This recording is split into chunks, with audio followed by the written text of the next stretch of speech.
Hello, and welcome to Facing the Monsters, Tackling Hard Conversations. I am your host, Shalom Echikini, and the reason we made this podcast was to connect the youth with the police officers by getting their point of view as well as our point of view of the CPD. The reason behind our title is because as teenagers and even adults now, there are times in which we have fears that we are refused to face because they are things that do scare us. So we are using this time to converse among ourselves just to be able to actually find ways in order to solve problems within our community.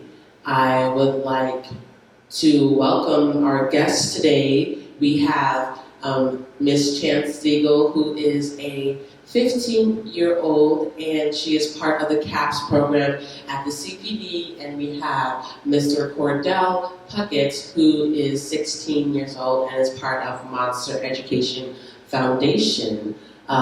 Ms. Chance, would you like to expand a little about yourself? Yes, so I go to Kenwood Academy High School, and I am entering my junior year, and I love to cook. Thank you. Well, hello again. I'm Cordell. I go to King College Prep. I'm also entering my junior year, and I'm a part of the Monster Education Foundation, and I'm just glad to be here. Thank you guys so much. For everyone out there and you guys here as well, this is a conversation amongst us. No adults involved. This is just for us to open up and just talk about what we think about the CPD, ways in which we can create, have a better change in the future, the next generation to come, Generation Alpha, and as well as just ways in which we've been affected by the CPD and what we've taken from that. So, Ms. Chance, you were saying earlier that you are a part of the CAPS program. Can you tell us a little bit about what the CAPS program is about, what you do, and how it's affected or helped your life? It has had a great impact on my life. I love the program. We do a lot of things centered around the community, fun field trips. Next week, I think we're going to Six Flags, so we're just doing a lot of stuff, just to keep the police officers and youth engaged. I've been in the program for a little over 3 years now. So, yeah. Seems like you guys have a lot of fun. Okay, thank you. Cordell, can you tell us a little bit about the Monster Education Foundation program? What is it that you do in that program? Well, in the Monster Education Foundation program, I've been in the program for about 5 years, I want to say, and honestly, it's been a great experience. We do different events involving our other scholars, such as Shalom herself. Miss Jenny, she is the founder, and we just do different events, and they help us basically get ready for college and life after that. So it's a really great thing for me. Thank you. Cordell also did say that I was part of the program, and yes, it's a wonderful program, and we do a lot of community engagement, just helping better the community in different ways. So, Ms. Chance, I would like to ask you a question pertaining to you being a part of the CAPS program. How do you view the police? I don't view the police as one whole. I believe that everybody must represent themselves, and you must see who everybody is. You can't just put a title on the whole police department. So with that being said, I look at the police in a good way. The ones that I've met have been good to me and respectful, and I haven't had any problems. So yeah. Thank you. Mr. Cordell, can you tell us a little bit about how you view the police? Well, I have half and half with the police. I've had bad encounters, I've had good encounters. So I don't generalize the police. I know there are some bad people in this world, and I know there are some good people in this world, and you never really can just tell with the police. It's always one or the other. So I do remember hearing you did just say that it's been the experiences you've had. Can you, I guess, give us one specific one that you've had that kind of has like set you to see like the police officers the way you do? Well, I can do two, but they're really short. A good one would be when I was in like sixth grade. These two police officers, I wish I remember their name. They were really nice people. They would just come to our class like every week for like 6 weeks or something like that, and they would just interact with us in the classroom, and they'll like teach us different things about the laws and tell us like we have the right to do this, that, and things like that. They would basically just try to let us know that they are for us and not against us. And one negative experience I've had when I was like 13, I was with my friends at the mall, and this one police officer, he continuously followed us around because I guess he thought we were up to no good when that wasn't the case. And he basically tried to escort us out the building and say that we couldn't be here because we were underage. Mind you, there were other groups of teenagers who were white there roaming around with no one above the age of 18. So I felt it was very discriminatory against me and my friends. And I really didn't enjoy that birthday, honestly, but you live and you learn. Thank you so much for your transparency. With that, you did give us like real world examples in which you like the reasons behind why you view the some officers in a bad light. But how do you, going with that, like how do you think the media portrays the CPD, what's it called, like what light are they portrayed in when it comes to what's it called, them being on the media, mass news and stuff like that?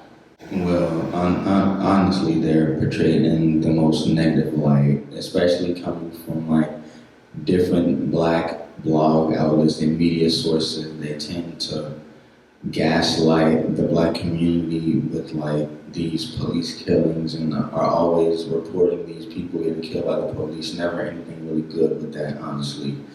And it's honestly really sad to hear. That's why I don't really pay attention to any blogs like that. Like I don't follow the Shade Room. I don't watch the news because it's so depressing to hear a lot of these things are happening to my people. So it's not really the best. Yeah, I definitely agree. I heard before from Officer Mundane that like sometimes cases are different than what they portray on the media, and like a situation may be totally different from what the news is telling us. So yeah, I agree. Okay, thank you. With that being said, like, do you wish? I think it's sad now, but like, do you wish for the media to like change that way? Like, do you wish for them to stop portraying?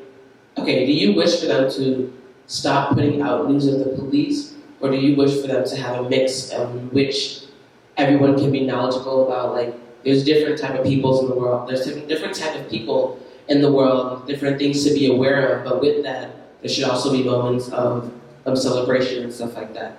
Do you wish for that too? Yeah, because if it was all just bad stuff on the media or all just good stuff, then people would be wondering like, well, what do I need to watch out for? What's going on? And stuff like that. So it's good to just be honest and feed like people good information as well as bad information, just so people can be like in the right maybe mind space and headspace for it.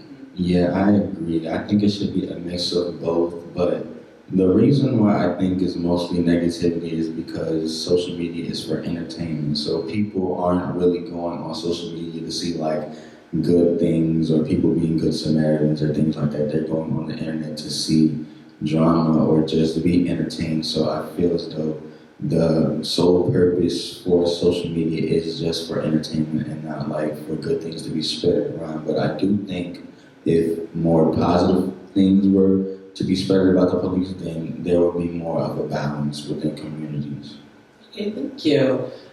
With that actually being said, like, you were saying that the social media is used for entertainment, and like, honestly, I kind of feel like I was like born in 2004, so like, I kind of feel like technology started like advancing from then.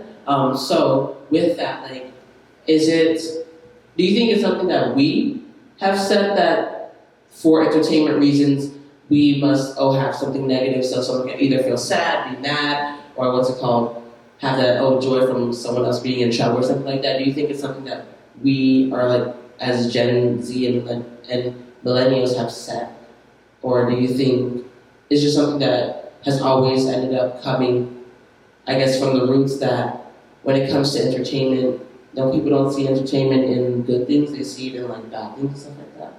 Yeah, I think it's always really been like that, but especially since like the uprising of social media, I think people are just becoming more and more or less, not necessarily good-hearted, but they just don't want to see any positivity for the most part. Like, people always complain about there being so much negativity on the internet, but they engage into the most negative things on the internet. So it's a big hypocrisy that lies within these communities and social media. So,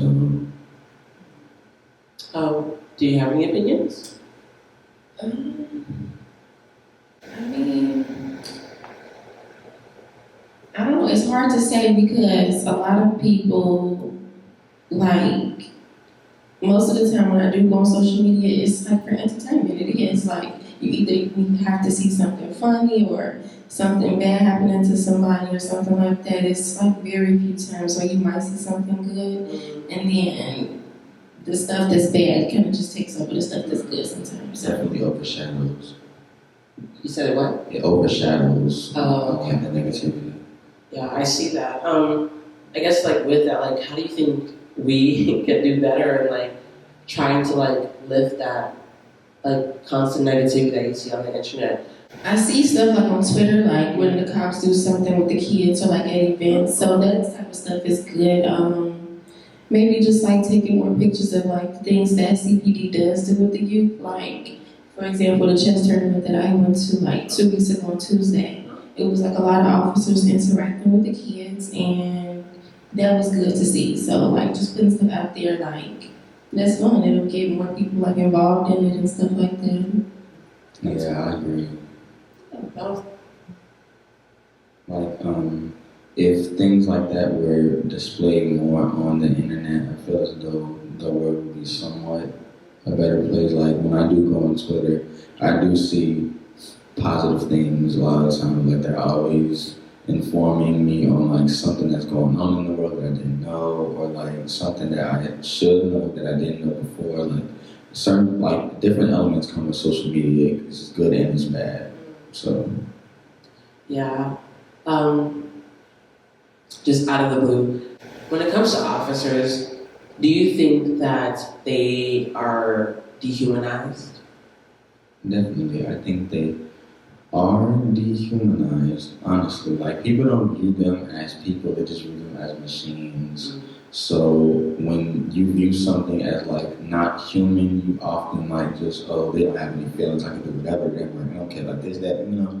Like, you just have a disregard for them as people a lot of the time. So I do sympathize with them sometimes because people don't view them as humans due to the fact that other officers basically rot the rest of, one bad apple rots the bunch. So. And I kind of just, I guess the question that comes from that is, what ways can we like be better? What ways can we like help promote that connection? Like, just as it's like, how can we do that? Well, firstly, to promote the connection, we have to learn to differentiate the officer from the person, and vice versa. Because when people look at police officers, they look at them as machines, or like, basically they're not human.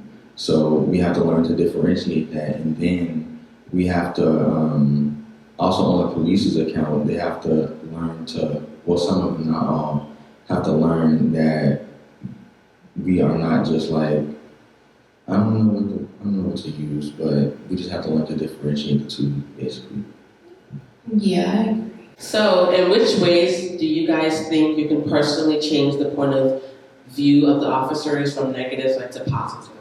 In which ways do you think you can? I would say getting more people involved with what's going on and stuff like that. Like, I have a friend who like wasn't doing much before, so I just like invited her to the program. It was like, you should join and check it out. And ever since she's been in the program, she's like this. So just like spreading the word. Yeah, I agree. Spreading the word and just having like little interactions with officers and vice versa, like, you know, asking people how their days are, or like, you know, what's up, or like just, you know, small little interactions to engage in a bond. So I think like a bond is where it needs to start, and it could progress from there. Well, thank you guys so much for joining me today. Thank you, Ms. Chance, and thank you, Mr. Cardell, for taking your time to give us your opinion on ways in which we can improve our community and also create that bond between the CPD, millennials, and us Gen Zs. Thank you all for watching, and thank you for tuning into Facing the Monsters, Tackling Hard Conversations. Thank you. Thank you.